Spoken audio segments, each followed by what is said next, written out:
Hello everyone, আসসালামু আলাইকুম। চলে এলাম আপনাদের সাথে নতুন আরেকটি রেসিপি নিয়ে। গরমের মধ্যে এরকম ঠান্ডা ঠান্ডা ডাবের পুডিং কার না পছন্দ। চলুন রেসিপিটা শুরু করা যাক। প্রথমে ডাবের পানি 1 কাপ পরিমাণ দিয়ে দিলাম। তার সাথে আধা কাপ পরিমাণ চিনি দিয়ে দিলাম। তার সাথে আগার আগার পাউডার 1 চামচ দিয়ে দেব।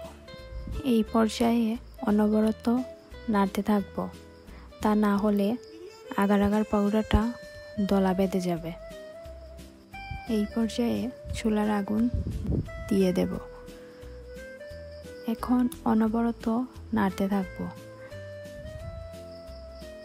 যতক্ষণ না বলক চলে আসবে।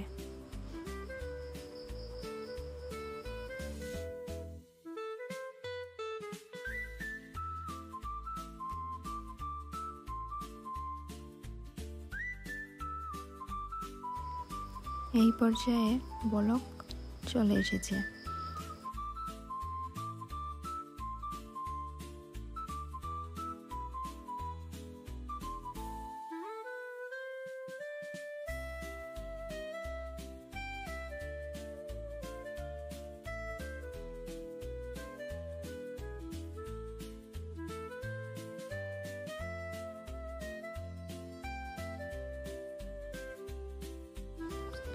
এই পর্যায়ে মিশ্রণগুলোকে আমি নামিয়ে নেব।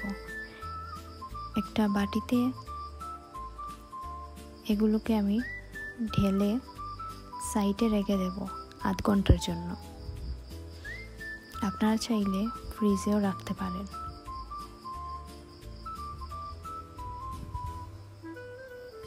ঠিক আগের মতো আমি 1 কাপ দুধ দিয়ে দেব। পরিমাণ মতো আপনারা কম বেশ দিতে পারেন। এতে আমি আগের মতো আধা কাপ চিনি ব্যবহার করব। 1 চামচ আগার আগার পাউডার ভালোভাবে মিশিয়ে নেব। অনবরত নাড়তে থাকব, কারণ যাতে দলা না বেঁধে যায়।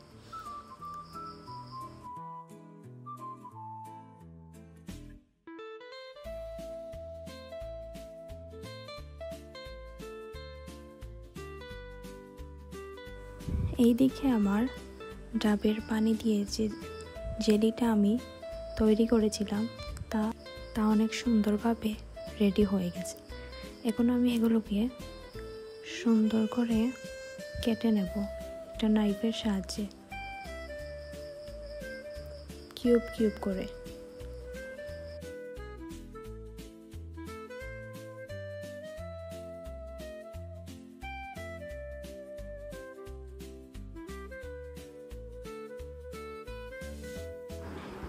সবগুলো সুন্দরভাবে কাটা হয়ে গেলে এগুলো চামচ দিয়ে আমি নেড়ে ছেড়ে নেব।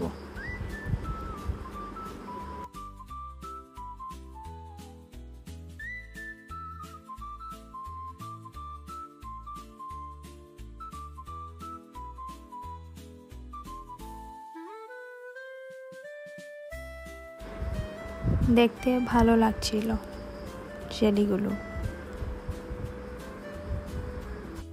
এখন এগুলোর মধ্যে আগে থেকে ঠান্ডা করে রাখা লিকুইড দুধ সবগুলো দিয়ে দেব।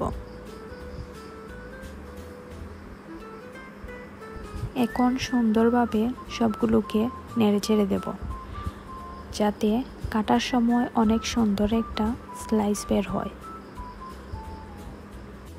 2 ঘন্টা ফ্রিজের মধ্যে রাখার পর এখন আমি দেখব সবগুলো ভালোভাবে সেট হয়েছে কিনা।